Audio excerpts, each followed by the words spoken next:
Selamat malam Bapak Ibu Saudara-saudari sekalian yang mengikuti PA secara streaming.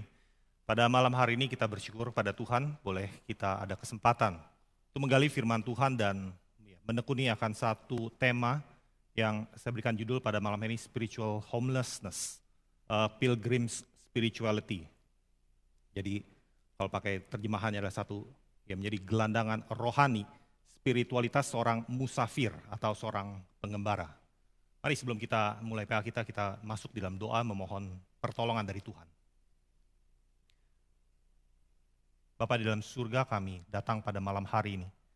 Dan sekali kami datang dengan kerinduan untuk boleh belajar apa yang sudah tersimpan di dalam firman yang Tuhan sudah berikan dari orang-orang yang menuliskan kitab suci. Mereka orang yang berbeda-beda tapi memiliki satu kesatuan. Ada satu benang merah yang kami bisa lihat dan telusuri pada malam hari ini. Dan kami mohon supaya Roh-Mu yang kudus yang boleh mencelikan pada setiap daripada kami. Kami mohon supaya Engkau boleh memakai hamba-Mu yang hina ini dalam kelemahan, kekurangannya. Tuhan yang boleh memakai dan boleh ada satu ajaran firman Tuhan yang boleh mengalir dan menjadi berkat bagi setiap kami yang mendengarkan. Terima kasih ya Tuhan. Dalam nama Tuhan Yesus Kristus saja kami berdoa. Amin. Ya, Bapak Ibu Saudara-saudari yang kasih Tuhan Yesus Kristus. Waktu kita katakan seorang itu menjadi gelandangan, seorang tunawisma, seorang yang tidak punya tempat, tidak punya rumah, itu gambaran yang menyedihkan, bukan? Satu gambaran yang tidak ada sekuritas, tidak ada keamanan. Kita tahu kalau rumah itu bisa memberikan satu proteksi bagi seseorang dengan 4 dinding yang menjaga, melindungi, menjadi satu hal yang tidak mudah untuk diterobos dan mengganggu daripada kenyamanan kita. Kadang ditambah dengan pagar sehingga menjadi satu perlindungan yang berlapis sifatnya.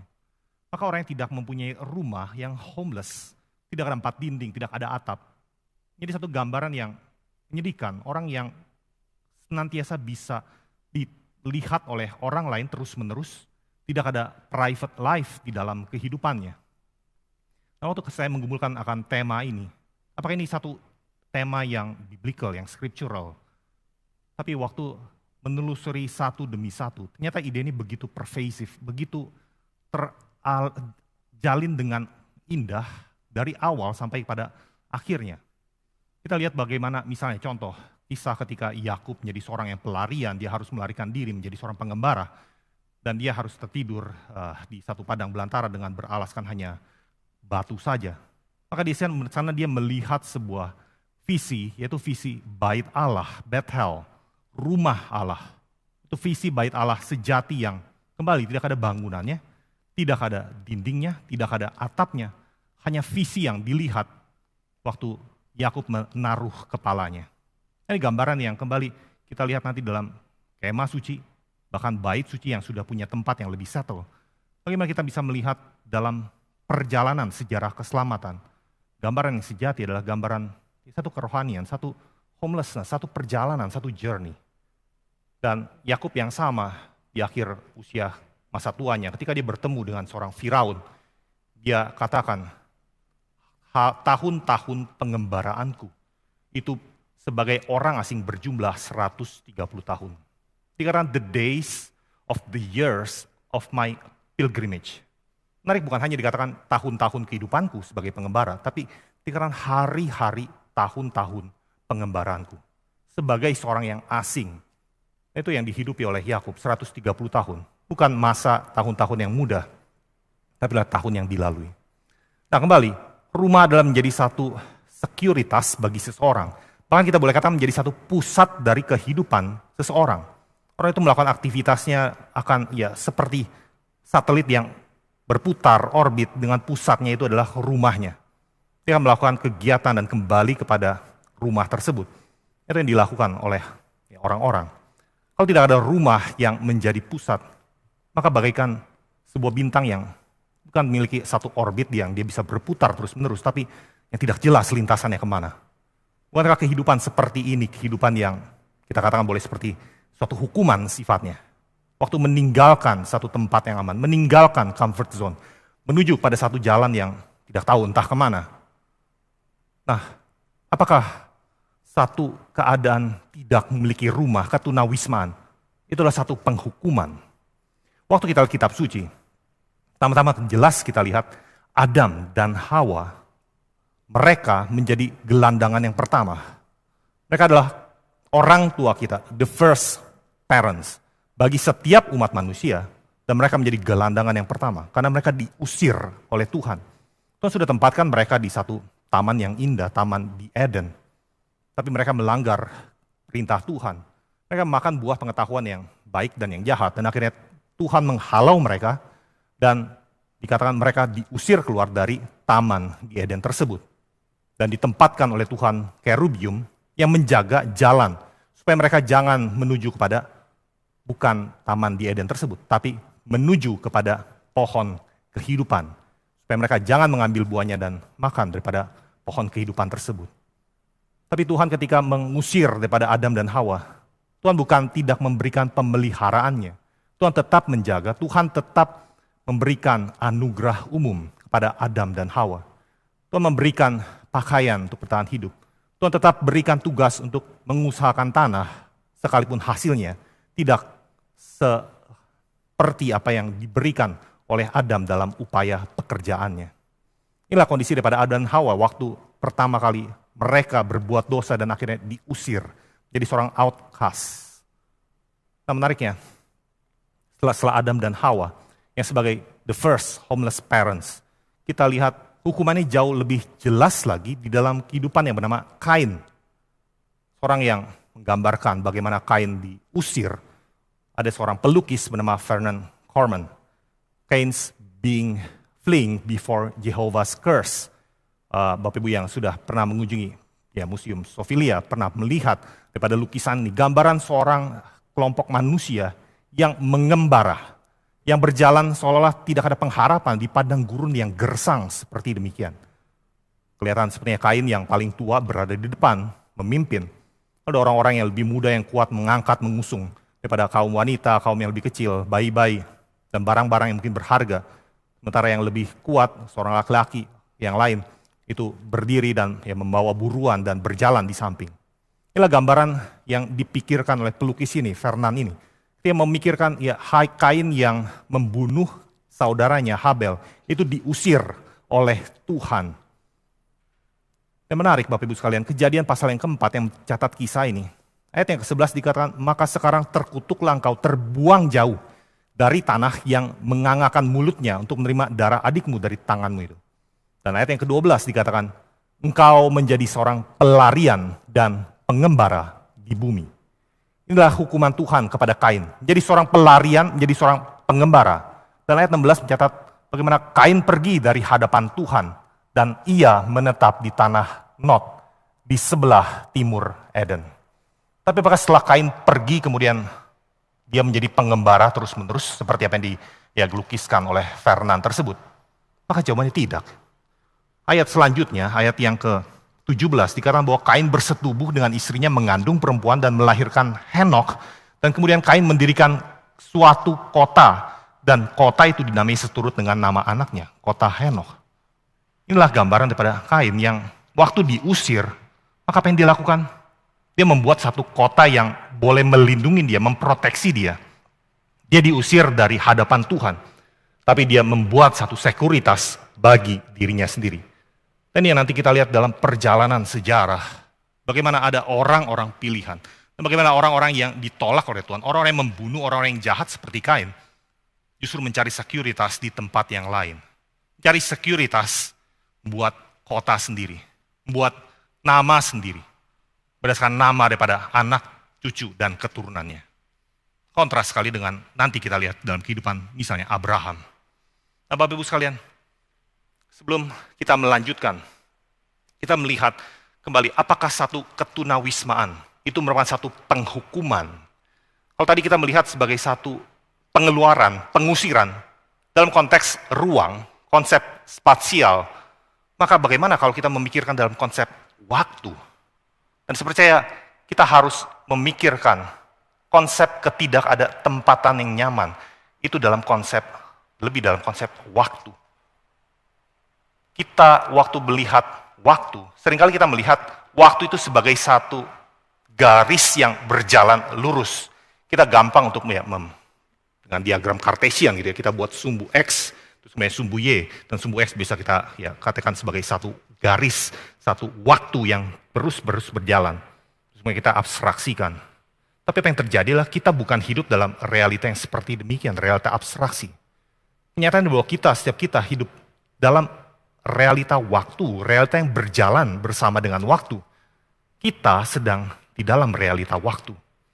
Dan waktu yang kita alami, itu kita mengerti ada pembecahan. Ada masa lampau, the past, ada masa kini, the present, lalu ada masa yang akan datang, the future. Past, present, and future. Masa lalu, masa kini, dan masa yang akan datang. Salah satu orang teolog yang memikirkan akan konsep waktu adalah Agustinus. Mana dia katakan, past, present, and future itu selalu terkait dengan present, dengan masa kini. Bahwa masa lalu itu apa? Masa lalu itu adalah masa lalu dari masa kini, the past of the present. Dan masa yang akan datang, the future itu apa? Itu adalah the future of the present. Masa akan datang yang dilihat dari masa kini. Maka ada semacam 3 lapis daripada pengertian akan masa kini, the present. Nah, present, past, and future. Sebenarnya di satu sisi kita melihat itu adalah satu waktu yang terpecah, terpisah, yang fragmented. Tapi di sisi yang lain, kita melihat ada satu kesinambungan di dalam proses waktu ini. Dan bagaimana ini bisa menjadi satu kesinambungan? Karena manusia yang memikirkan tentang waktu. Manusia dicipta oleh Tuhan dan manusia memiliki satu roh, ini yang dimengerti oleh Agustinus. Jiwa manusia memahami akan waktu. Ada satu gambaran bagaimana manusia bisa memahami waktu yang sudah lewat di dalam pikirannya, dalam jiwanya. Melihat waktu itu sebagai satu memori, satu ingatan, peringatan akan apa yang pernah terjadi yang sudah lewat. Itu adalah tanggapan daripada jiwa akan waktu yang sudah berlalu. Dan ada satu ekspektasi akan waktu yang akan datang yang belum tiba saat ini. Dan itulah yang kembali jiwa yang memiliki satu pengharapan. Jiwa yang kemudian sepertinya mempersatukan waktu yang fragmented yang bisa dipecah menjadi 3 ini, masa lampau, masa kini, dan masa akan datang. Tapi itu dipersatukan dalam jiwa yang berproses di dalam waktu. Tapi ini pandangan yang masih demikian antroposentris. Kalau kita lihat dari perspektif yang keutuhan yang sejati, maka keutuhan yang sejati harus dilihat dari sudut pandang Tuhan, bukan sudut pandang manusia. Karena manusia adalah manusia yang akan berlalu, lewat. Dan kemudian siapa yang akan mengingat masa yang akan lampau? Manusia keberadaan yang sudah lewat, dia tidak bisa lagi mengingat. Maka yang bisa mengingat satu-satunya tidak pernah lewat, tidak pernah bisa berubah adalah Tuhan sendiri. Tuhanlah yang mempertahankan keutuhan daripada waktu yang ada. Yang berlalu, masa lampau, yang masa kini, dan yang masa yang akan datang. Bahkan setelah kita pribadi demi pribadi, itu boleh berlalu. Ingatan Tuhan adalah yang memberikan satu keberadaan, eksistensi bagi manusia. Ini menarik Bapak Ibu sekalian, kalau kita lihat waktu Tuhan Yesus disalibkan, penjara di sebelah Tuhan Yesus, dia berkata, Yesus ingatlah akan aku apabila engkau datang sebagai Raja. Di sini dia katakan satu misteri, bagaimana ketika Kristus nanti yang tergantung di atas kayu salib, dia katakan engkau datang sebagai Raja, ingatlah akan aku. Inilah pengharapan dia. Bahwa ketika Tuhan mengingat dia yang akan mati, dia akan binasa karena kejahatan dilakukan di atas salib tersebut. Dia akan membusuk tubuhnya. Tapi ketika Yesus datang sebagai Raja, dia mohon supaya Tuhan mengingat dia. Ingatan Tuhan akan kita menjadi satu eksistensi keberadaan diri kita. Nah, manusia yang sudah berdosa akhirnya dalam kehidupan di dalam dunia ini, dalam realitas ruang dan waktu, kita mengalami waktu yang secara fragmented, yang pecahan, yang terpisah antara masa lampau, masa kini, dan masa yang akan datang. Sehingga satu keadaan ketunawisman adalah satu yang pasti terjadi, satu keniscayaan di dalam waktu. Waktu, Bapak Ibu sekalian, kita tidak bisa menetap di masa kini. Kalau kita lihat daripada jam pasir itu seolah-olah menunjukkan inilah waktu. Ada waktu yang sudah lewat, menjadi masa lampau, itu waktu yang jatuh ke bawah. Ada waktu yang belum lewat, yang akan datang, itu waktu yang di atas, pasir tersebut masih akan menanti untuk kemudian turun. Dan masa kini itu seperti ya pasir yang ada di tengah tersebut, yang lewat demikian cepatnya, berlalu sebegitu cepatnya. Seperti kita berusaha menggenggam, tapi waktu itu senantiasa lewat daripada sela-sela jari di tangan kita. Inilah waktu yang melewati kita. Dan sekaligus kita juga dilewatkan oleh waktu. Seringkali kita berpikir kita yang menjadi tuan bagi waktu. Kita yang mengatur waktu. Kita yang membuat kalender, membuat agenda, melakukan ini dan itu, merencanakan. Kemudian setelah lewat hari-hari tersebut, bulan-bulan tersebut, lalu kita buang kalender tersebut, kita robek harian tersebut, tanggalan tersebut. Kita menganggap seolah-olah kita yang berkuasa atas waktu. Tapi apakah benar? Seringkali bukan kita yang membuang waktu. Bukan kita yang membuang kalender. Bukan kita yang mencoret dan akhirnya merobek tanggalan. Tapi sebenarnya waktu yang menendang kita keluar dari tahun-tahun yang sudah lampau. Bahkan setiap detik kita tidak diizinkan oleh waktu untuk berada di dalam masa kini, at present. Kita menjadi gelandangan waktu, terus-menerus diusir. Kita adalah the homeless people. Satu sisi kita hidup dalam waktu, kita dikurung oleh waktu, ada waktu yang membatasi kita. Kapan kita lahir, kapan kita akan mati, waktu membatasi kita. Dan waktu yang terus-menerus mengusir kita, tidak bisa menikmati di dalam masa kini. Karena masa kini senantiasa berlalu. Inilah kondisi kita, kondisi yang demikian slippery dalam masa kini yang kita hidupi. Seorang filsuf bernama Heraklitos, ini juga disampaikan oleh Platong pada waktu khotbah tahun baru. Seorang yang melihat bahwa segala sesuatu ini apa? Segala sesuatu ini dalam satu keberubahan, suatu flux, suatu hal yang senantiasa ada perubahan di dalam dunia ini. Itu yang lebih bersifat kekal, menetap. Dan ada satu kalimat dia yang luar biasa bijaksana, kita bisa lihat gitu ya. Dia katakan seseorang tidak bisa melewati, menyeberangi sungai yang sama untuk kali yang kedua. One cannot cross the same river twice. Seorang tidak bisa menyeberangi sungai untuk kali yang kedua. Kenapa? Karena air yang lewat daripada sungai tersebut, itu bukanlah air yang sama ketika seorang kembali menapakkan kakinya di sungai tersebut. Bukan saja air tersebut, air yang berbeda, bahkan sebenarnya orang tersebut pun sudah orang yang berbeda. Sudah perubahan, sudah perbedaan daripada orang yang menginjak daripada sungai yang sama tersebut. Atau sungai yang alirannya berbeda tersebut. Maka no one can cross the same river twice. Nah, di satu sisi kita bisa melihat bahwa ini satu perkataan yang benar, ucapan daripada Heraklitos ini. Sehingga apa yang harus kita lakukan? Waktu yang demikian terus-menerus akan berjalan melewati kita, dan kita yang terus-menerus digelandangkan oleh waktu. Apa yang kita harus lakukan? Satu hal Alkitab ajarkan pada kita, ada perkataan Eben Ezer. Sampai di sini Tuhan menolong kita. Ini perkataan yang dimunculkan oleh Samuel dalam kemenangan peperangan yang dipimpin. Dia berdoa kepada Tuhan dan Tuhan mengirimkan guruh gemuruh. Mengakibatkan orang Filistin berhasil dikalahkan dalam peperangan tersebut. Dan mereka mengingat kesetiaan Tuhan, kebaikan Tuhan dengan mendirikan satu menara, sebuah batu. Dan dikatakan inilah batu Ebenezer. Sampai di sini Tuhan menolong kita. Dan demikian waktu sebaiknya kita menghidupi daripada hari-hari kita bijaksana ini. Samuel bukan yang pertama kali yang mengingat akan kesetiaan Tuhan, tidak. Tapi kita lihat di dalam sejarah keselamatan, ada juga orang-orang yang diperintahkan oleh Tuhan untuk membuat satu monumen, untuk mengingat akan apa yang pernah dikerjakan, karya Allah di dalam sejarah. Dalam Yosua misalnya.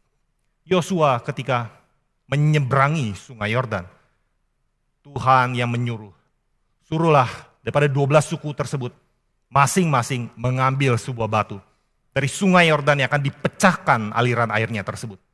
Masing-masing mengambil satu batu, dibawa ke seberang, dan batu itu ditumpuk 1, 2, 3, sampai jadi satu tumpukan batu, 12 batu jumlahnya. Dan dikarenakan itulah yang akan menjadi monumen, mengingat bagaimana Tuhan pernah bekerja dalam sejarah, memimpin bangsa yang besar itu melewati sungai Yordan, menyeberangi sungai Yordan, aliran air tersebut boleh terputus. Inilah dipakai untuk boleh mengingat akan kesetiaan Tuhan di dalam waktu yang boleh kita lalui, kita lewati. Marilah kita mengingat dan belajar akan bijaksana ini. Membuat satu log, membuat satu daftar, membuat satu list akan apa yang Tuhan pernah kerjakan di dalam kehidupan kita. Musa kerjakan ini. Di dalam Bilangan pasal yang ke-33. Bangsa Israel yang berjalan di padang belantara 40 tahun lamanya. Dan Musa mencatat tempat-tempat persinggahan di padang belantara, padang gurun tersebut. Mengingat cinta kasih Tuhan, kebaikan Tuhan. Tuhan yang pimpin dari satu tempat perkemahan ke tempat perkemahan yang lain. Dan itu menjadi satu catatan. Bagaimana Tuhan memimpin umatnya tengah-tengah padang belantara. Dan demikian, ketika Yosua yang memimpin menggantikan Musa, bukan saja batu-batu tersebut yang disusun, tetapi juga Yosua membuat satu list. List apa? List dalam peperangan yang dia sudah kerjakan. List akan kemenangan atas raja-raja yang dia kalahkan. Di mana total ada 31 raja yang dikalahkan. Apakah dia bangga? Tidak. Karena masih ada banyak tempat yang belum dia kerjakan. Tapi setidaknya itu menjadi satu catatan bagaimana Tuhan pernah memimpin dalam kehidupan dia. Dalam kehidupan Musa, dalam kehidupan Yosua, dalam kehidupan Samuel, dalam kehidupan kita sebagai orang yang berjalan bersama dengan Tuhan. Mari kita buat list. Apa yang Tuhan pernah kerjakan dalam kehidupan kita. Tuhan pakai kita. Tuhan yang sudah bekerja dan memimpin kita. Mungkin dari satu tempat ke tempat yang lain. Satu tempat persinggahan, rumah yang kita tempati. Terus menuju ke tempat rumah yang lain. Ada satu desakan dari Tuhan, ada pertolongan dari Tuhan. Tuhan seperti seolah mendorong kita supaya kita melepaskan diri dari comfort zone-nya kita, zona nyamannya kita. Dan kita katakan sampai di sini, Tuhan menolong kita. Mari kita punya satu pemahaman akan Ebenezer. Seperti apa yang dikatakan oleh Heraklitos. Karena memang no one can cross the same river twice. Kan tetapi Heraklitos hanya memiliki pemahaman akan waktu secara natural. Kita adalah orang-orang Kristen, orang-orang yang rohani, kita yang mengerti bahwa dunia ini diciptakan dan ada yang mengatur daripada dunia yang natural ini. Oleh karena itu berdoalah supaya kita bisa melampaui akan waktu ini. Bahwa waktu memang tidak bisa terulang, tetapi peristiwa yang sama yang dialami oleh nenek moyang iman kita, yang mereka berjalan bersama dengan Tuhan, ada penyertaan Tuhan dalam kehidupan mereka. Kita bisa memohon penyertaan yang sama dalam kehidupan kita. Yosua yang waktu menyeberangi sungai Yordan, kapan waktu itu terulang kembali? Dalam sejarah, pada akhirnya ada seorang nabi yang dipakai oleh Tuhan. Nabi yang mau dipanggil oleh Tuhan, diangkat oleh Tuhan, adalah Nabi Elia. Dia menyeberangi sungai Yordan, dia melepaskan mantelnya, dan kemudian dia memukulkan kepada air sungai Yordan tersebut. Dan ia beserta dengan Elisa menyeberangi sungai yang sama, sungai Yordan tersebut. Setelah Elia terangkat naik, dibawa oleh Tuhan dalam kereta api, kereta kuda yang berapi, maka Elisa yang harus melanjutkan pekerjaan sebagai seorang nabi, penyambung lidah Tuhan. Dan Elisa kemudian melanjutkan dengan apa? Dengan mengikuti jejak gurunya Elia. Mantel daripada Elia tersebut terbang, terbawa angin ketika Elia terangkat ke sorga. Dan mantel itu yang kemudian dibawa, diambil oleh Elisa. Mantel itu yang kemudian dia kembali pukulkan kepada air sungai Yordan tersebut. Sambil berseru, di manakah Allah Elia? Maka sungai yang sama yang sudah dilalui oleh Elia, sungai yang sama kembali diseberangi oleh Elisa untuk kali yang kedua. Inilah Bapak Ibu sekalian, bagaimana kita boleh belajar melewati waktu, melampaui waktu, yang memang tidak bisa akan pernah terulang kembali. Tapi Tuhan yang adalah sumber waktu, Tuhan yang sudah menyertai orang-orang kudus di masa yang lampau, Tuhan juga mampu menolong kita melewati dalam masa-masa perjalanan kita melayani Dia. Ada satu freshness, ada satu kebaruan yang berasal dari Tuhan sendiri. Maka kemanakah sebenarnya kita umat manusia berjalan? Where are we heading? Kalau kita katakan kita menuju sorga, heaven. Apakah heaven adalah satu pandangan konsep platonis? Apa sih konsep platonis? Plato dalam pemahamannya membedakan ada dua realita.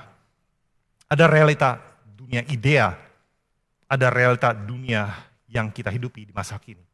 Ini makanya satu alegori akan gua, the allegory of the cave. Di mana orang-orang itu melihat ada satu gambar yang bergerak-gerak di depannya. Tapi gambar itu apa? Adalah satu bayangan. Bayangan di mana di belakang itu ada cahaya, sumber cahaya. Terus kemudian ada satu semacam puppet boneka yang dipakai untuk menjadi satu bayangan yang bergerak-gerak. Dan orang yang melihat bayangan yang bergerak-gerak tersebut melihat inilah satu kenyataan yang dia hidupi sehari-hari. Dan dalam kisah Allegory of the Cave tersebut, ada orang yang akhirnya sadar keluar dari gua tersebut. Dan sejenak dia dibutakan melihat terang yang begitu besar yang belum pernah dia lihat sebelumnya. Tetapi akhirnya dia bisa melihat apa dunia yang sejati yang berada di luar daripada gua tersebut. Ini adalah gambaran daripada Plato mengenai apakah dunia yang sejati, dunia yang idea tersebut. Dunia yang ada di atas tersebut. Dan dunia yang secara fenomena yang kita lihat, itu hanyalah bayang-bayang daripada realitas yang sejati. Nah, apakah sorga adalah pemahaman konsep secara platonis? Sayang sekali Bapak Ibu sekalian, di dalam sejarah teologi, ada orang-orang yang memikirkan bahwa ini adalah satu konsep daripada Plato yang masuk ke dalam teologi Kristen. Salah seorang teolog liberal itu adalah Adolf von Harnack yang menuliskan buku The History of Dogma. Bagi dia, kekristenan itu pertama-tama akarnya, awalnya adalah satu kekristenan yang berasal dari akar keyahudian. Tapi kemudian karena kekristenan bergulat dengan gnostisisme, maka mau tidak mau filsafat Yunani menjadi satu alat yang dipakai oleh orang-orang Kristen, intelektual Kristen, sehingga pada akhirnya muncullah satu dogma pengajaran, logos, doktrin mengenai sang firman, logos itu masuk ke dalam teologi Kristen. Inilah apa yang dipikirkan oleh Adolf von Harnack, bahwa seolah-olah ada dunia yang berbeda, pemikiran yang berbeda yang akhirnya masuk dan meresap kepada teologi Kristen. Dan memang Injil harus pertama-tama disampaikan dalam konteks lawan bicara yang memahami dalam dunia pola pikir filsafat Yunani. Tetapi Bapak Ibu sekalian, bukanlah pertama-tama Injil yang diracuni, yang atau dirusak daripada pengertian daripada platonis. Tapi kita sebaliknya harus mengerti bahwa dunia filsafat Yunani justru yang pada akhirnya dipengaruhi oleh Injil. Helenisasi itu bekerja secara dua arah. Kita harus berhati-hati tetap terhadap konsep yang salah yang bertentangan dengan kitab suci. Tapi di sisi yang lain, kita melihat bagaimana Injil bisa masuk dan meresap dan menaklukkan pikiran-pikiran yang salah. Nah, bagaimana kita bisa melihat bahwa inilah satu ajaran yang memang benar dari kitab suci? Kita boleh ragu, Bapak Ibu sekalian, kepada keyahudian, orang-orang yang menjadi penulis kitab suci. Tapi satu hal yang kita tidak bisa mungkin ragu adalah keyahudian daripada seorang bernama Paulus. Paulus adalah seorang yang demikian menyatakan bahwa dia adalah orang Yahudi disunat pada hari ke-8 dari orang Yahudi. Dari suku Benyamin, orang Yahudi yang sejati, yang asli. Dan dia katakan apa? Dia katakan di dalam 2 Korintus pasal yang ke-5, ayat yang pertama. Dia katakan, karena kami tahu bahwa jika kemah tempat kediaman kita di bumi ini dibongkar, Allah telah menyediakan suatu tempat kediaman di sorga bagi kita. Suatu tempat kediaman yang kekal, yang tidak dibuat oleh tangan manusia. Selama kita di dalam kemah ini, kita mengeluh karena kita rindu mengenakan tempat kediaman sorgawi di atas tempat kediaman kita yang sekarang ini. Di sini Paulus mengatakan bahwa tubuh yang kita tinggali, yang kita pakai, yang kita sementara hidup saat ini adalah seperti sebuah kemah. Sebuah kemah yang pada akhirnya sifatnya hanya sementara, yang akan kita tinggalkan. Ini Paulus, ini bukan Plato yang katakan akan hal ini. Dan Paulus yang katakan hal ini, rasul yang lain, yang sama berotoritas seperti Paulus, Petrus juga mengatakan hal yang sama. Petrus dalam 2 Petrus pasal yang pertama, ayat yang ke-13 dan 14, katakan apa? Aku menganggap sebagai kewajibanku untuk tetap mengingatkan kamu akan semuanya itu. Selama aku belum menanggalkan kemah tubuhku ini. Sebab aku tahu bahwa aku akan segera menanggalkan kemah tubuhku ini. Sebagaimana yang telah diberitahukan kepadaku oleh Yesus Kristus, Tuhan kita. Dua rasul sama-sama mengatakan hal yang sama. Bahwa kita hidup dalam dunia ini, hidup yang sementara, hidup seperti orang yang tinggal di dalam tenda, di dalam kemah. Dan pada akhirnya kita meninggalkan kehidupan yang sementara ini dan akan menempati tempat kediaman yang kekal sifatnya. Inilah Injil, Bapak Ibu sekalian. Ada satu konsep akan kekekalan, konsep akan eternity. Bukan konsep yang timeless, kita tidak mengerti kekekalan sebagai timeless sifatnya. Tapi satu keberlangsungan, satu hal yang everlasting, yang terus-menerus berlanjut. Ini tidak bertentangan dengan konsep apa? Konsep eternity yang kita boleh bayangkan, gambarkan sebagai satu the eternal present. The everlasting present. Present yang immutable, yang tidak bisa berubah. Yang kekal. Masa kini yang tidak akan berubah akhirnya menjadi masa lalu dan lewat begitu saja. Tidak. Tapi masa lalu yang ever present. Yang terus-menerus ada. Inilah masa kini, the present. Masa kini yang menetap. Itulah kekekalan. Dan kita menantikan that everlasting present yang saat ini belum tiba. Masih bersifat eskatologis. Masih bersifat akan datang. Tapi itulah yang kita nantikan. Bukan satu kondisi statis, tapi kondisi yang tetap dinamis. Tetap ada puji-pujian yang kita naikkan kepada Tuhan.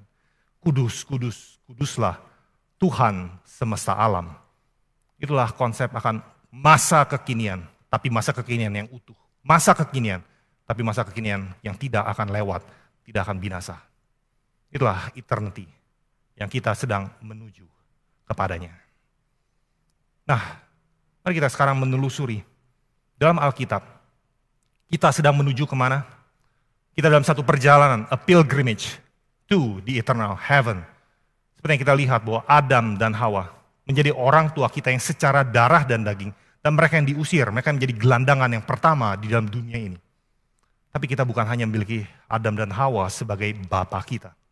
Kita memiliki another homeless father, yaitu Abraham. Dia adalah homeless forefather bagi orang-orang beriman.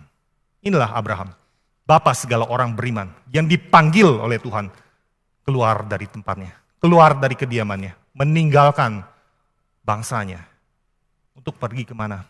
Pergi ke tempat yang nanti Tuhan akan tunjukkan kepadanya. Panggilan bagi Abraham, panggilan yang diteruskan kepada Ishak, panggilan yang diteruskan kepada Yakub. Yang tadi kita sudah dengar, bahwa Yakub berkata, hari-hari, tahun-tahun pengembaraanku, berjumlah 130 tahun sebagai orang asing. Inilah yang mereka hidupi, Abraham, Ishak, dan Yakub. Kontras dengan Kain yang dihalau, diusir oleh Tuhan. Dan kemudian mendirikan satu kota nama anaknya, kota Henok. Abraham yang dipanggil keluar oleh Tuhan. Dia terus-menerus tinggal di dalam tenda. Sampai pada matinya, usia 175. Maka 100 tahun, dari usia 75 dipanggil oleh Tuhan. 100 tahun lamanya Abraham pergi dan menjadi seorang pengembara. Seorang tunawisma. Seorang yang hidup hanya di tenda saja. Apa kita katakan Abraham tidak sanggup membuat suatu rumah? Tidak mungkin. Dia seorang yang kaya sekali. Dia seorang yang punya kelimpahan, ternak yang banyak. Dibandingkan dengan Kain, seorang yang mengembara, seorang yang dikutuk oleh Tuhan, mengusahakan tanah tapi hasilnya tidak seberapa. Abraham jauh lebih baik kondisinya. Dan Kain, seorang yang baru akhirnya bisa membuat kota. Dan dia membuat kota perlindungan untuk keluarganya karena waktu dia sudah mempunyai anak Henok. Tapi Abraham tidak. Sekalipun dia punya anak Ishak dan Ishak punya anak Yakub, mereka tetap turun-temurun hidup di dalam kehidupan pengembaraan. Abraham bukan tidak mampu, karena Abraham punya 318 hamba yang dia bawa untuk pergi menolong Lot ketika Lot itu ditangkap, ditawan. Dia punya begitu banyak sumber daya. Dia punya banyak kekayaan, tapi tidak dipakai untuk membangun kota di mana dia sudah dipimpin oleh Tuhan masuk ke dalam tanah Kanaan, tanah perjanjian. Inilah Abraham, kontras dengan Kain. Dan apa yang diharapkan oleh Abraham? Penulis Ibrani pasal yang ke-11 mengatakan ada satu kota yang Abraham nantikan. Ibrani pasal ke-11 ayat ke-8 sampai yang ke-10 dikatakan, karena iman Abraham taat ketika ia dipanggil untuk berangkat ke negeri yang akan diterimanya menjadi milik pusakanya. Lalu ia berangkat dengan tidak mengetahui tempat yang ia tuju. Karena iman, ia diam di tanah yang dijanjikan itu seolah-olah di suatu tanah asing. Dan dia di situ tinggal di kemah dengan Ishak dan Yakub yang turut menjadi ahli waris janji yang satu itu. Sebab, ini ayat ke-10 yang menyatakan alasannya, ia menanti-nantikan kota yang mempunyai dasar, yang direncanakan dan dibangun oleh Allah. Inilah padanan daripada kota yang berbeda dengan kota yang dibangun oleh Kain. Kain mau membuat satu sekuritas dalam kehidupannya yang terlepas dari Tuhan. Dia dihalau, diusir. Tapi dia memberikan satu proteksi pengamanan yang tidak terkait dengan Tuhan. Tetapkan namanya sendiri. Nama daripada anaknya sendiri, Henok, jadi kota tersebut. Tapi bukan demikian dengan Abraham. Abraham, our homeless forefather, gelandangan yang juga menjadi bapa kita. Dia menantikan kota yang dibangun oleh Tuhan. Inilah Abraham yang waktu usia 99 tahun, Tuhan datang dan berkata kepadanya, hiduplah di hadapanku dengan tidak bercacat celah. Dikatakan ketika hiduplah, itu pakai bahasa Inggrisnya dikatakan, walk, berjalanlah di hadapanku. Walk before me and be blameless. Inilah panggilan Tuhan kepada Abraham. Seumur hidup untuk dia berjalan, untuk dia mengembara, untuk dia merantau, dan tidak berhenti, tidak pernah settle. Dan panggilan ini bukan hanya kepada Abraham, kepada anak cucunya, kepada Ishak dan juga kepada Yakub. Ada penyertaan yang sama yang Tuhan berikan, Tuhan janjikan kepada Ishak dan Yakub. Kepada Ishak Tuhan menyatakan, akulah Allah ayahmu Abraham, janganlah takut sebab aku menyertai engkau. Aku akan memberkati engkau dan membuat banyak keturunanmu karena Abraham hambaku itu. Dan demikian pasal 28 ayat 20 kepada Yakub. Yakub bernazar, jika Allah akan menyertai dan akan melindungi aku di jalan yang kutempuh ini dan memberikan kepadaku roti untuk dimakan dan pakaian untuk dipakai, sehingga aku selamat kembali ke rumah ayahku, maka Tuhan akan menjadi Allahku. Inilah Daud dalam pelariannya, pengembarannya. Kalau Tuhan jaga dia, berikan makanan, berikan pakaian, dan bisa kembali kepada rumah ayahnya, maka Tuhan akan menjadi Allahku. Dia memberikan syarat kepada Tuhan, tapi nanti Tuhan akan buat tetap Tuhan menjadi Allah daripada Yakub. Tuhan yang akan membentuk Yakub, sekalipun tidak kembali kepada rumah ayahnya, karena Tuhan menjadi tempat perlindungan bagi hidupnya. Dan kehidupan daripada bangsa ini akhirnya harus mengalami perpindahan. Mereka harus mengungsi. Pergi kemana? Pergi ke Mesir. Pada akhirnya Kejadian pasal yang ke-50. Satu bangsa. Jadi satu bangsa yang dijaga, dipelihara oleh Tuhan di tanah asing di Mesir. Dan di akhir daripada Kejadian pasal yang ke-50. Ada catatan pesan sedikit yang disampaikan oleh Yusuf. Seorang yang berkuasa di tanah Mesir. Di mana Yusuf berkata kepada saudara-saudaranya, tidak lama lagi aku akan mati dan Tuhan akan memperhatikan kamu dan membawa kamu keluar dari negeri ini, ke negeri yang telah dijanjikannya dengan sumpah kepada Abraham, Ishak dan Yakub. Dan Yusuf menyuruh anak-anak Israel bersumpah katanya, tentu Allah akan memperhatikan kamu dan pada waktu itu kamu harus membawa tulang-tulangku dari sini. Inilah orang yang sudah mati pun masih berjalan karena iman. Yusuf dia tahu dia akan mati, dia akan dikuburkan di sana. Tapi dia katakan, bawa peti matiku, tulang-tulangku ini kembali ke tanah yang dijanjikan pada nenek moyangku, Abraham, Ishak, dan Yakub. Sekalipun sudah mati, dia tetap berjalan. Inilah menjadi pilgrim Bapak Ibu sekalian. Jadi pilgrim bukan berarti kita tidak berkarya dalam dunia ini. Kita percaya sumbangsi yang paling besar itu sumbangsi yang dikerjakan oleh Yusuf. Bersumbangsi bagi satu negara yang akan menjadi negara yang adikuasa.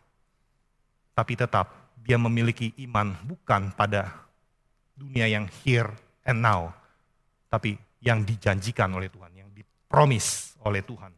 Itulah yang diimani oleh dia. Selanjutnya, the pilgrimage to the eternal heaven.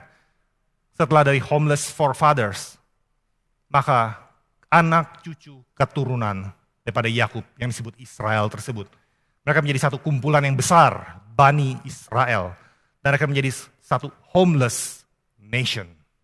Satu bangsa yang mengembara, satu bangsa yang dipanggil oleh Tuhan keluar dari Mesir.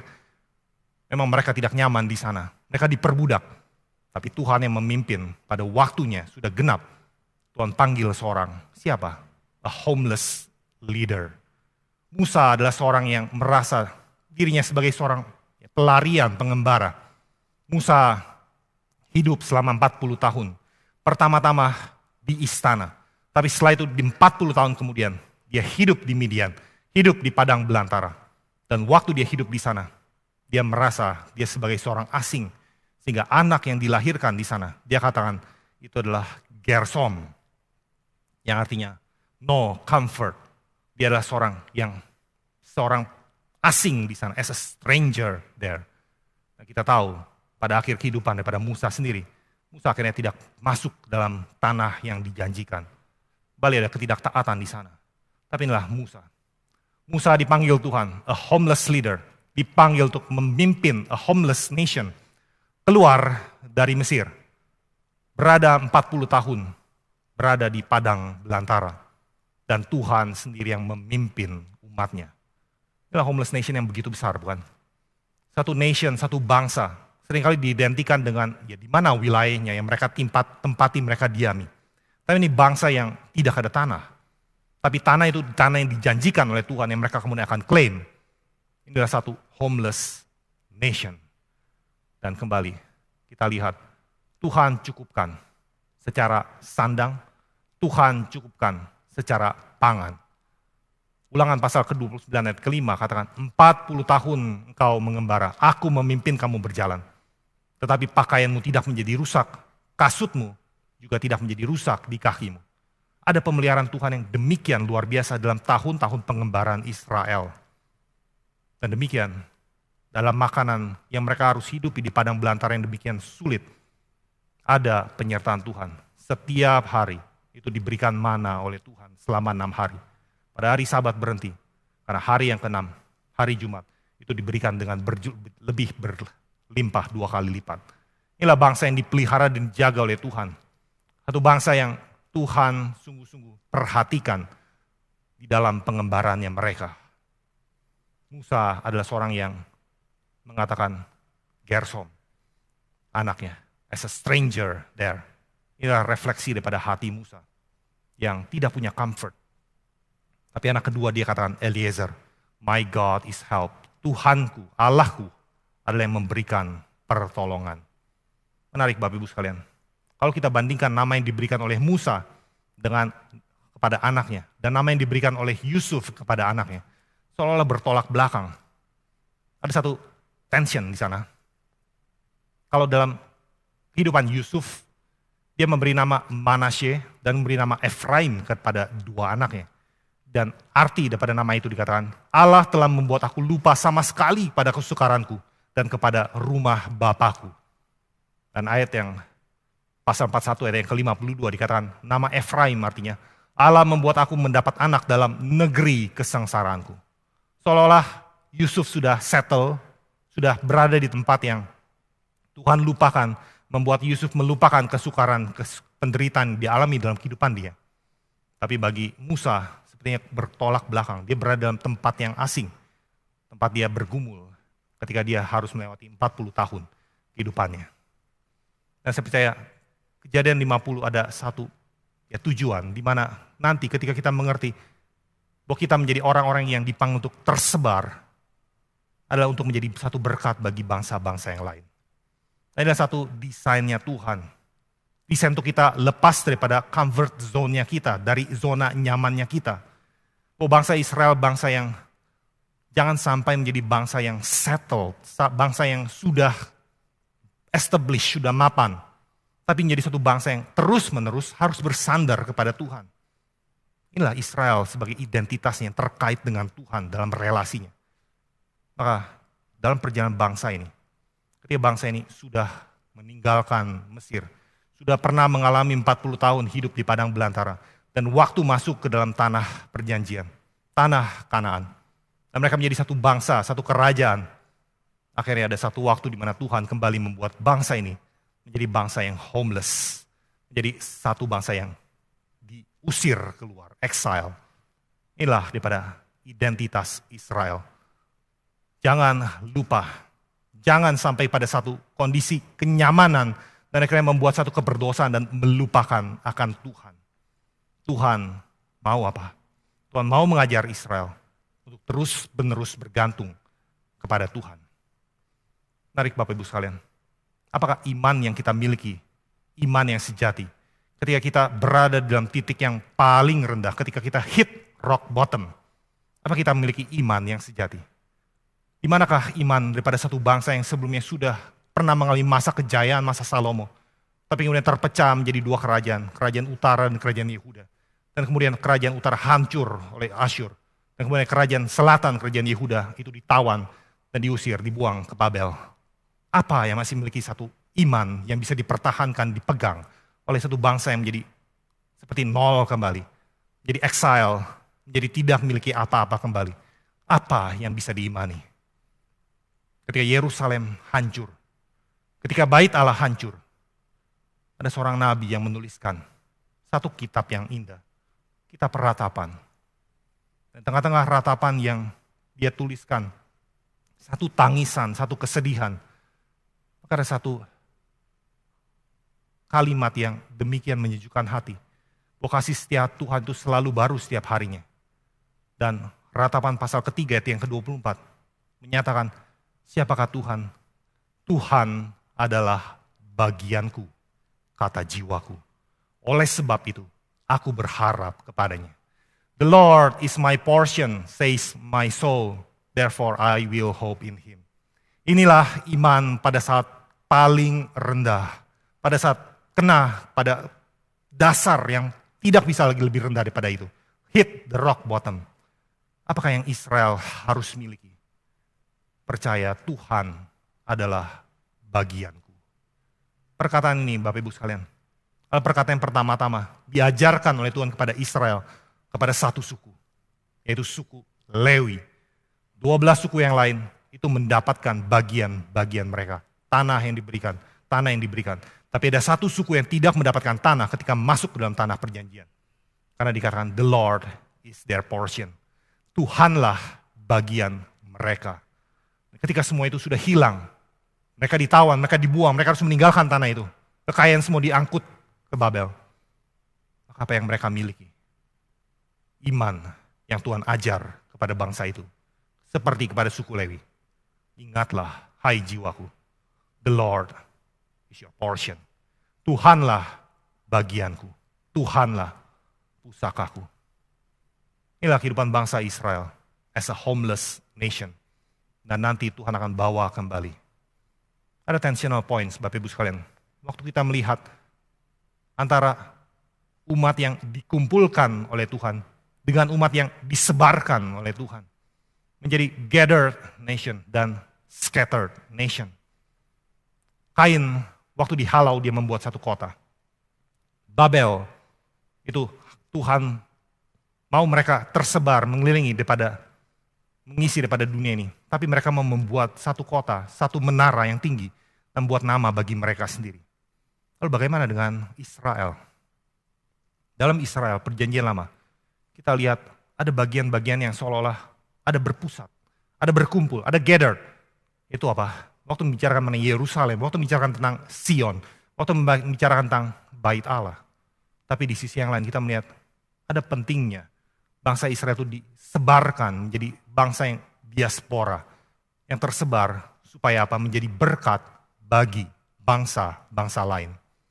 Saya percaya inilah satu kontras, satu tension antara Mazmur, yang pertama-tama kita bisa lihat, Mazmur ziarah misalnya. Mazmur yang seolah-olah mengingatkan daripada orang-orang Israel untuk kembali ingat ada pusat ziarah pergi ke Yerusalem setahun 3 kali. Dan waktu pergi nyanyikanlah Mazmur-Mazmur ini. Dibandingkan dengan kesadaran tidak ada apa-apanya. Ketika bait itu bahkan sudah hancur dan bisa mengamini, the Lord is my portion. Hal ini baru akan mendapatkan satu resolusi nantinya dalam perjanjian baru. Tapi dalam Mazmur ziarah, Bapak Ibu sekalian, kita bisa melihat ada satu bagian yang kita lihat penting. Waktu melihat satu nyanyian ziarah, a song of ascents, itu bukan hanya Mazmur 120 sampai 134 yang memang ada judul tersebut, Mazmur of Ascents, Song of Ascents. Tapi juga sampai 137. Dalam Bible Study dikatakan 135 dan 136. Itu ada tradisi Yahudi yang melihat itu juga sebagai Mazmur ziarah. Tapi yang menarik adalah Mazmur ziarah ini ditutup dengan Mazmur 137. Yang merupakan satu ratapan sifatnya. Mengingat bahwa bangsa Israel bangsa yang terbuang. Yang dimulai dengan satu ayat di tepi sungai-sungai Babel. Di sanalah kita duduk sambil menangis apabila kita mengingat akan Sion. Inilah satu Mazmur ziarah. Bahwa bangsa yang sedang terasing sekalipun, sedang dibuang sekalipun. Mereka diajar untuk mengingat akan pentingnya Sion. Akan signifikansinya daripada Yerusalem. Tapi apakah itu saja? Apakah bangunan secara fisik yang menjadi satu kebanggaan daripada orang-orang Yahudi? Kalau memang bangunan secara fisik, maka mereka tidak punya kebanggaan sama sekali. Mazmur 48 itu mengagungkan akan bait Allah yang dibangun. Zion, the city of our God. Ayat 12 dan ayat 13 dikatakan, kelilingilah Sion, edarilah dia, hitunglah menaranya, perhatikanlah temboknya, jalanilah puri-purinya, sehingga kamu dapat menceritakannya kepada angkatan yang kemudian. Lantas kalau Mazmur ini dibacakan oleh orang-orang Yahudi sekarang, apakah mereka bisa meneruskan iman tersebut kepada angkatan-angkatan kemudian? Angkatan-angkatan selanjutnya. Bait Allah sudah hancur. Yang tersisa hanya satu tembok. Tembok keratapan. Tembok di mana mereka masih berdoa, tapi berdoa sambil meratap. Apa menjadi kebanggaan? Hal ini harus dimengerti secara kerohanian. Spiritual homelessness. Dan ini akan diresolusikan di dalam perjanjian baru. Dalam Yesus Kristus yang datang ke dalam dunia. Dia yang memimpin perjalanan kita kepada eternal heaven. Siapakah Kristus? Kita boleh katakan, He is the homeless Savior. Seorang juru selamat yang tidak ada rumah, tidak ada tempat. Yohanes pasal yang pertama katakan, dia berdiam, berkemah bersama dengan kita. Dia adalah the one who is tabernacled with us. Dia berdiam beserta dengan kita. Tetapi dia yang diam beserta kita, dia juga yang ditolak oleh dunia ini. Dia yang kelahirannya tidak mendapat tempat. Dia yang di tempat tengah-tengah bangsa Israel. Tapi tidak ada tempat bagi juru selamat. Dia seorang yang waktu pertama kali melayani. Tapi orang-orang yang berada di sinagog di Yerusalem itu sinagog di Nazaret itu mau melempar dia daripada tebing. Inilah Tuhan Yesus juru selamat kita. Seorang yang tidak ada tempat. Waktu dia pergi keliling dari satu tempat ke tempat yang lain. Di mana tempat yang sungguh-sungguh menyambut dia. Ketika dia pergi ke tempat mana bangsa asing tinggal di sana. Dia menyembuhkan seorang yang kerasukan. Tapi kemudian orang-orang tersebut menolak Yesus. Menolak pelayanannya. Kalau satu orang yang disembuhkan. Yang darinya sebelumnya gila. Jadi waras. Tapi mereka menderita kerugian. Banyak babi-babi yang kemudian meninggal. Dan mereka mendesak Yesus kembali untuk pergi. He is our homeless Savior. Dia yang kemudian diiri oleh para pemimpin-pemimpin agama. Mereka imam-imam kepala, mereka orang-orang Farisi, orang-orang Saduki. Mereka membenci daripada Kristus dan menolak, bahkan menyalibkan Tuhan Yesus Kristus.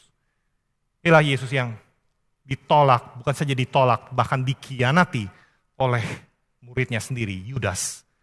Yang waktu Yesus ditangkap, seluruh murid itu lari meninggalkannya. He is our homeless Savior. Dan Yesus berkata, inilah aku. Burung mempunyai sarang, serigala mempunyai liang, tetapi anak manusia tidak ada tempat untuk menaruh kepalanya. Di mana Kristus ada tempat untuk menaruh kepalanya? Sampai mati pun, Kristus tidak ada tempat menaruh kepalanya. Kepalanya itu harus tertunduk ketika menyerahkan nyawanya. There is no place for Jesus. Tidak ada tempat bagi Tuhan Yesus Kristus. Dialah our homeless Savior. Dan untuk siapakah Kristus datang? Untuk siapakah Kristus menyelamatkan?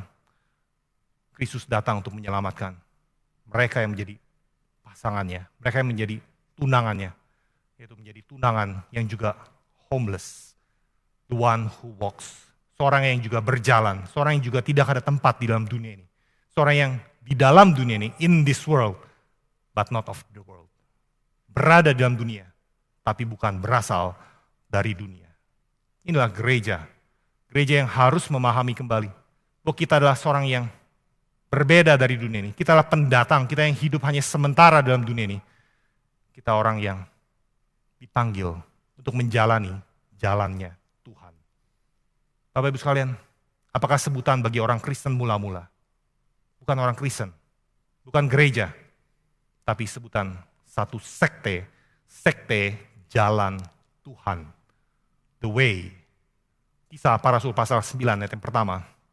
Dan Kisah para Rasul pasal 24 ayat 14. Dan masih ada ayat-ayat yang lainnya. Itu menegaskan siapakah gereja.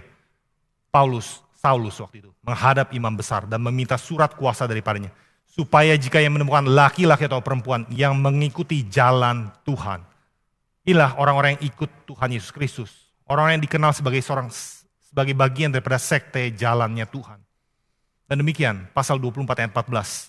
Pembelaan Paulus di hadapan Felix. Dia mengatakan, aku berbakti kepada Allah nenek moyang kami dengan menganut jalan Tuhan. Itu jalan yang mereka sebut sekte. Maka dari sini jelas sekali. Siapakah gereja? Gereja adalah yang dipanggil untuk berjalan di dalam jalannya Tuhan. Dan siapa yang paling mengerti akan hal ini? Saya percaya Petrus dipanggil oleh Tuhan. Come, follow me. Datanglah, ikutlah aku. Petrus dipanggil untuk mengikut Yesus. Dan sampai matinya, Petrus kembali terus-menerus diingatkan untuk mengikut Yesus. Dalam suratnya 1 Petrus pasal kedua ayat 21, Petrus nyatakan hal ini, muncul dalam kalimat satu istilah. Sebab untuk itulah kamu dipanggil karena Kristus pun telah menderita untuk kamu dan telah meninggalkan teladan bagimu supaya kamu mengikuti jejaknya, that you may follow in his steps. Sama seperti Elisa, dia mengikuti jejak daripada gurunya, melintasi daripada sungai yang sama yang dipecahkan aliran airnya. Demikianlah orang-orang Kristen dipanggil untuk mengikuti jejak Tuhan, jejak Yesus Kristus yang menderita di dalam dunia ini. Sehingga kita tidak menganggap bahwa penderitaan yang kita alami adalah sesuatu yang aneh, yang asing bagi kita. Karena kita sedang mengikuti jejaknya Tuhan, jalannya Tuhan. Mau menerima daripada kehidupan, pohon kehidupan, hanya satu jalan. Jalan yang dijaga oleh para kerubim dengan pedangnya bernyala-nyala. Itu jalan kematian. Itulah jalan yang sudah dibuka oleh Kristus. Jalan salib tersebut. Itulah yang gereja perlu jalani. Maka siapakah gereja? Gereja adalah sesama pengembara. Orang-orangnya. Setiap minggu kita berkumpul. Ada satu kesempatan karena kita sesama pengembara yang dipanggil oleh Tuhan untuk mendapatkan satu kekuatan melalui firman setiap kali kita berkumpul pada hari Minggu. Dan setelah selesai firman tersebut, setelah selesai daripada ibadah tersebut, apa yang diakhiri? Diakhiri kembali dengan satu misi, pergi, menjadi saksi, menjadi berkat bagi bangsa-bangsa. Inilah yang dimengerti oleh Petrus dan dituliskan oleh Petrus. Pusat daripada Israel dulu adalah Sion, adalah Yerusalem, adalah Bait Allah. Dan Petrus mengerti hal ini. Itu digenapi di dalam gereja. Siapakah gereja? Gereja adalah batu-batu hidup yang dibangun, dipakai oleh Tuhan untuk membangun daripada bait Allah. Di mana batu paling utama, batu penjurunya adalah Yesus Kristus. Inilah pusatnya. Gereja yang menjadi bangunan Allah, menjadi umat Allah, menjadi tubuh Kristus. Inilah gereja yang dikatakan oleh Petrus. Dan gereja yang seolah kembali terkumpul adalah gereja yang juga setiap minggunya diutus oleh Tuhan untuk tersebar. Dan itu yang disampaikan oleh Petrus. Surat 1 Petrus dikatakan, surat kepada kamu, para pendatang, strangers, aliens. Surat yang diakhiri juga dikatakan, salam kepada kamu sekalian dari kawanmu yang terpilih yang di Babylon.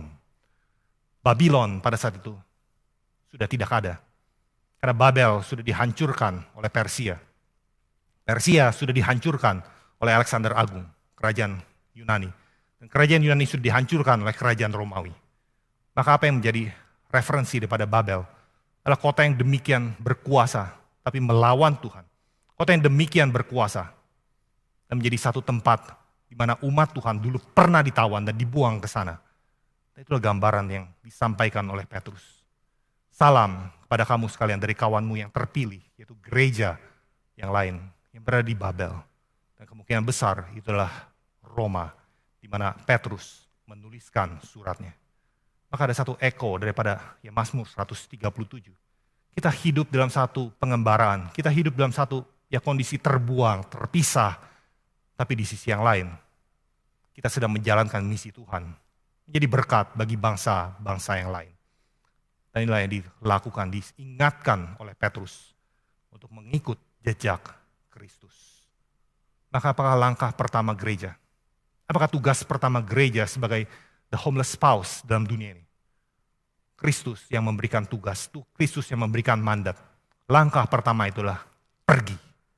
Matius 28 ayat 19. Karena itu pergilah, therefore go and make disciples. Jadikanlah semua bangsa muridku.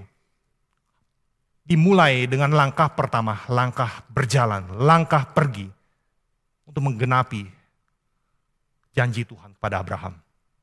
Melalui engkau, melalui keturunanmu, seluruh bangsa mendapatkan berkat.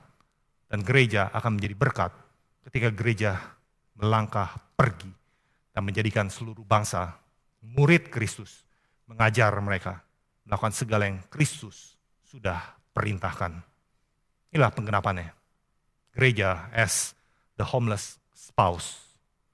Maka bagaimana kita mengerti apakah signifikansi daripada homelessness? Apakah pentingnya daripada kehidupan yang kita hidupi dalam tahun-tahun pengembaraan kita? Kita mengerti bahwa hidup ini adalah satu perjalanan. Life is a journey. Bahwa kita adalah pengembara yang berjalan dalam kehidupan ini. Tapi kita bukan hidup yang berjalan tanpa tujuan. Kita hidup, kita tahu ada tujuan, ada direction, ada destinasi yang kita sedang tuju. Dan destinasi itu adalah yang Tuhan sudah predestinasikan sebelumnya. Tuhan sudah memilih kita, Tuhan menetapkan kita, dan Tuhan memanggil kita satu demi satu dalam waktunya Tuhan. Itu boleh percaya, dan pada akhirnya nanti dibawa kepada kemuliaan bersama-sama dengan Tuhan. Akhir daripada destinasi, daripada perjalanan kita adalah Tuhan sendiri. Is God Himself. Dan di sini saya tertarik, John Calvin, Bapak Reformator, mengatakan, dia ada juga seorang yang hidup sebagai seorang yang terasing dalam dunia ini. Dia seorang yang melarikan diri dari penganiayaan yang terjadi di Perancis. Jadi melarikan diri, dia tinggal di kota Jenewa, tapi dia tidak pernah menjadi seorang warga negara. Sampai pada tahun 1559, sudah sekian puluh tahun melayani di kota Jenewa tersebut. Tapi hanya sisa 5 tahun terakhir, dia baru menjadi seorang warga negara kota tersebut. Maka dia hidup sebagai seorang stranger di sana, sekalipun dia melayani setiap minggunya. Dan Calvin punya pengertian, pemahaman, kehidupan orang Kristen adalah kehidupan sebagai pilgrim, seorang yang berjalan, seorang yang berkelana di dalam dunia ini. Dan apakah rumah bagi orang yang asing? What is home for an exile? Dia katakan itu bukanlah satu lokasi, tetapi kesatuan dengan Tuhan. Union with God. Maka destinasinya adalah Tuhan sendiri. Di dalam dunia ini, inilah dunia yang akan berlalu. This is the world that is temporal, yang fleeting, yang akan berlalu. Dunia dan seluruh nafsunya akan berlalu. Tapi orang yang melakukan kehendak Tuhan akan tetap selama-lamanya. Kita perlu belajar di dalam dunia ini, belajar menghitung hari kita. Belajar supaya ada bijaksana bagaimana menghitung hari-hari yang sudah lewat, yang tidak bisa mungkin akan kembali. Dan hari-hari yang tidak tahu seberapa panjang lagi yang akan kita bisa nikmati lalui dalam dunia ini. Kita hidup hanya dalam satu kesementaraan yang begitu singkat. Mari kita dengan rendah hati belajar menghitung hari-hari kita. Saya percaya gereja yang paling kuat untuk mengajarkan terus-menerus mengenai hari-hari, belajar menghitung hari, adalah gereja ini.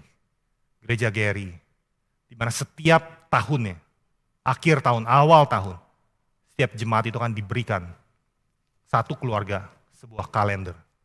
Ada tahun-tahun kalender yang sebelumnya menampilkan foto-foto gereja, baik yang sudah dibangun ataupun yang mau dibangun.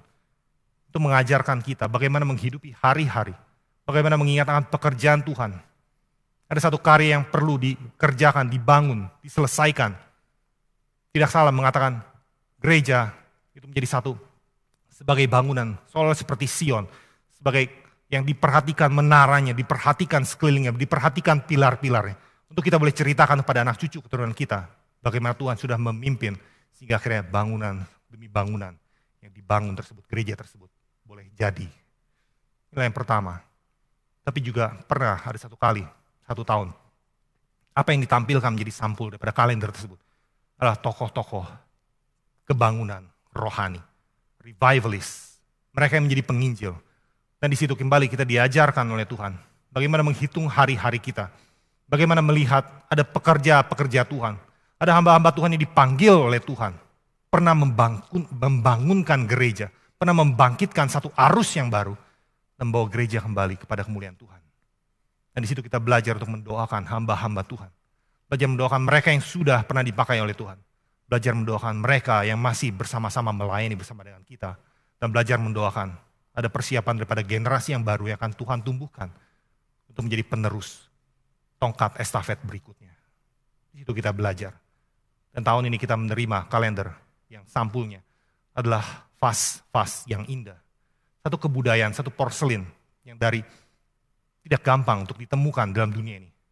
Perlu bijaksana dengan berbagai bentuk, berbagai warna, hingga akhirnya bisa mendapatkan satu gambaran porselin yang indah tersebut.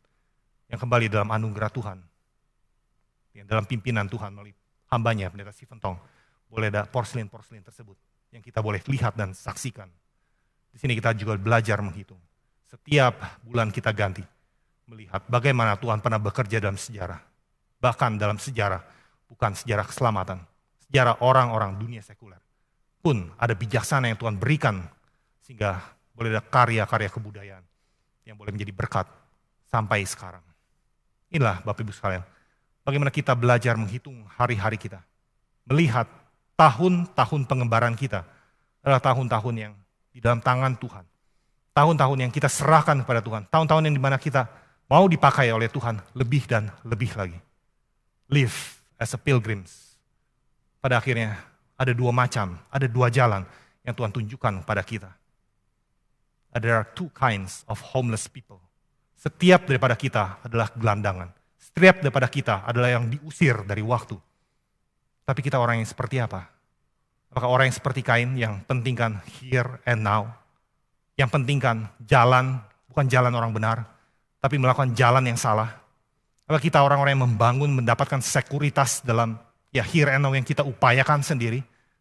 Atau kita menantikan kota yang dibangun oleh Allah, berjalan dalam jalan yang benar? Maka ada two kinds of homeless people. Ada two kinds of way, dua macam jalan. Dan ada dua macam akhir, two ends of destination. Kota apa yang kita bangun? Kota yang di sini? Atau kota Allah sendiri? Yang dinantikan oleh Abraham dan keturunan yang sejati. Maka Mazmur pasal yang pertama ini menjadi satu Mazmur. Mazmur hikmat. Mazmur di mana kita diajar untuk membaca Mazmur yang lain. Lihat dari perspektif dua jalan ini. Dua orang ini. Dua destinasi ini. Orang yang tidak berjalan menurut nasihat orang fasik. Itulah yang berbahagia. Sebab Tuhan mengenal jalan orang benar. Tapi jalan orang fasik adalah jalan yang menuju kebinasaan. Maka menjadi satu kesimpulan. Merangkumkan daripada PA pada malam hari ini. Apa yang pertama-tama kita lihat sebagai satu penghukuman dari Tuhan. Itu menjadi seorang tunawisma, seorang yang tidak punya rumah, seorang gelandangan. Tetapi di dalam sejarah keselamatan, kita belajar pentingnya konsep sebagai seorang pengembara. Yang kita menantikan, yang dijanjikan oleh Tuhan. Yang menantikan kota yang dibangun oleh Tuhan sendiri. Itu dimulai dari Abraham sebagai homeless father of believers. Sebagai bapa daripada orang beriman yang juga mengembara bersama dengan Ishak dan Yakub. Dan Allah melipat gandakan bapa leluhur kita menjadi satu bangsa yang juga bangsa pengembara. Sehingga pada akhirnya bangsa Israel tersebut bukan menjadi bangsa Israel yang settle pada dirinya sendiri. Tapi menjadi berkat keselamatan dari Yahudi, dari Yesus Kristus, the homeless nation, the homeless savior itu datang dari homeless nation tersebut. Dan membawa pentingnya akan makna Tuhanlah bagianku, Tuhanlah pusakaku. Dan Kristus yang datang, Kristus yang tidak ada tempat untuk menaruh bahkan kepalanya. Dia yang berkata, sebelum Abraham ada, aku ada. Before Abraham was, I am. Dialah sang masa kini yang kekal. He is the eternal present. Dialah the everlasting present. Dialah yang ketika kita percaya kepadanya, maka kita tidak akan binasa tapi beroleh hidup yang kekal. Inilah Kristus. Yang dimana gereja dipanggil untuk berjalan, mengikuti langkahnya dalam sementara waktu ini. Sampai waktu tidak lagi menendang kita keluar. Tidak lagi menelan kita, membuat eksistensi kita tidak ada. Tetapi waktu menerima kita di dalam satu kekekalan yang adalah di dalam rangkulan Yesus Kristus. Di I am, di eternal present, sang aku. Inilah Tuhan kita. Tuhan yang waktu kita keluar dari dunia ini, kita keluar daripada tempat yang demikian nyaman, dari rahim ibu kita. Lantas kita berada di mana? Kalau kita akan terus-menerus menjadi gelandangan selamanya. Tidak. Pengenalan akan Tuhan adalah menjadi tempat kita kembali menikmati satu kebahagiaan, satu rahmania, rahimia, yang Tuhan katakan, nyatakan kepada Musa. Akulah Tuhan yang El Rahum the Hanun. Allah yang merciful, Allah yang gracious, Allah yang compassionate. Allah yang pengasih dan penyayang. Allah yang menaungi kita seperti di dalam rahim ibu kita. Kita adalah pilgrims. Kita datang dengan tidak membawa apa-apa. Dan waktu kita pergi pun kita tidak membawa apa-apa. Tapi pengenalan yang sejati, yang indah adalah pengenalan Allah yang adalah penyayang dan pengasih. Mengenal Dia sebagai tempat perlindungan kita turun-temurun. Itulah doa daripada Musa. Tuhan, Engkaulah tempat perlindungan, perteduhan kami, turun-temurun. Dan kiranya Engkau juga boleh menikmati perteduhan di dalam Tuhan. Menikmati satu penyayangan, pengasihan di dalam Tuhan Yesus Kristus. Amin. Kita memberikan persembahan dan sebelum itu kita akan berdoa, bersyukur untuk PA pada malam hari ini. Mari kita berdoa. Kami bersyukur ya Tuhan. Itu satu sejarah keselamatan yang kami lihat, satu benang merah akan apa yang Kau kerjakan dalam kehidupan umat manusia. Kami yang memang sudah selayaknya dibuang oleh Tuhan jauh daripada hadapan-Mu. Tapi Engkau memberikan kami janji, untuk kami boleh bersama-sama dengan Engkau selama-lamanya. Kau memanggil Abraham, Kau membuat daripada satu bangsa menjadi bangsa yang besar. Sekalipun itu tetap adalah bangsa yang kecil, tapi Tuhan yang jaga dan pelihara 40 tahun, bahkan tahun-tahun selanjutnya. Tuhan yang memimpin apa yang terjadi dalam sejarah. Kayak bersyukur karena Engkau menurunkan daripada Tuhan Yesus Kristus ketika waktu sudah genap. Sekalipun dia mengalami penolakan demi penolakan, tapi dia menggenapkan kehendak Engkau ya Bapa di surga.